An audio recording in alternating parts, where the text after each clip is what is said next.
जो हो चुका उसकी परवाह करना बंद करो। कुछ नया सोचो, नया करो और आगे बढ़ो। जो हो चुका अगर उसी में उलझे रहोगे तो आपका आज खराब हो जाएगा। मेरी इस बात को आप हल्के में ना लें।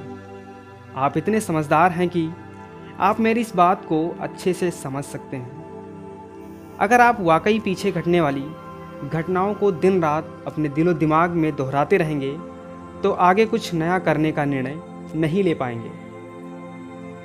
जानते हैं ऐसा क्यों होता है? ऐसा इसलिए होता है कि आपका दिमाग जब बुरी घटनाओं और विचार से भरा होता है तो यह अच्छे और प्रेरक विचार पैदा नहीं कर पाता है और आप हर काम में असफल हो जाते हैं। इसलिए मेरी मानिए, जो हो चुका उसे भूलकर एक नई शुरुआत करें।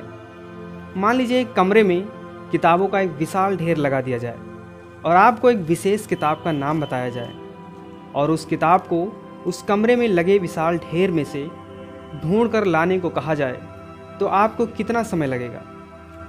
मुझे लगता है आपको बहुत समय लग जाएगा। लेकिन उन्हीं किताबों को करीने से बुक सेल्स में रख दिया जाए तो आपको उस विशेष नाम वाली किताब को ढूंढने में बहुत ही कम समय लगेगा।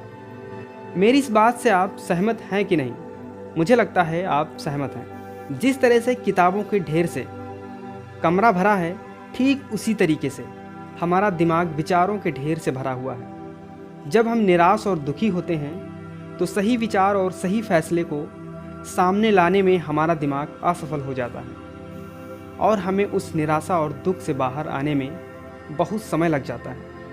और इसी तरह समय की बर्बादी से हम हमेशा पीछे ही रह जाते हैं। अगर आप अपने विचारों के ढेर को करीने से बुकसेल्स की तरह दिमाग में रखें तो किसी भी परेशानी से हमारा दिमाग सही विचार और फैसले सही समय पर हमारे सामने लाकर रख देगा। ऐसा करने का सिर्फ एक तरीका है, बस आप हर सुबह मेडिटेशन करना शुरू करो, क्योंकि मेडिटेशन में वह पावर है जो आपको अंदर से कुछ कर गुजरने की ताकत देती है। आपके दिमाग में चलने वाले उथल पुथल को शांत करती है और सही रास्ता दिखाती है और सही निर्णय लेने की क्षमता पैदा करती है। आपको जागना होगा और इस भ्रम को मिटाना होगा कि तुम कमज़ोर हो, तुम कभी न मरने वाली आत्मा हो। तत्व तुम्हारा सेवक है, तुम तत्व के सेवक नहीं हो। यदि आपकी परिस्थितियों पर अच्छी पकड़ है तो जहर उगलने वाला भी आपका कुछ नहीं बिगाड़ सकता। शिक्षा क्या है? क्या यह किताबों से मिलने वाली विद्या है? नहीं। क्या यह नाना प्रकार का ज्ञान है? यह भी नहीं।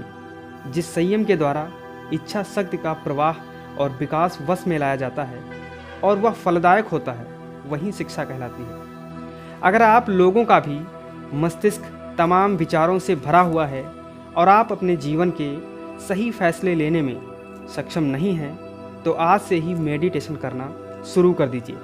और शुरुआत में इसे आप 5 मिनट से शुरू कर सकते हैं। उसके बाद धीरे धीरे 10 मिनट और आधा घंटा तक बढ़ा सकते हैं। शुरुआती दौर में आप अपने मस्तिष्क के विचारों को कंट्रोल नहीं कर पाएंगे, लेकिन धीरे धीरे लगातार अभ्यास करते रहने से आप पाएंगे कि आप अपने मस्तिष्क के विचारों को कुछ हद तक कंट्रोल कर सकते हैं और आपका मस्तिष्क आपके अनुसार काम करने लगेगा। फिर आप अपने अंदर एक असीम ऊर्जा का अनुभव करने लगेंगे, जिसे आप सही दिशा में लगाकर अपने आप को सफल बना सकते हैं। अगर आपको वीडियो पसंद आई है तो हमारे इस चैनल को सब्सक्राइब जरूर करिएगा। मिलते हैं एक अगले वीडियो में नई मोटिवेशनल स्टोरी के साथ। तब तक के लिए धन्यवाद।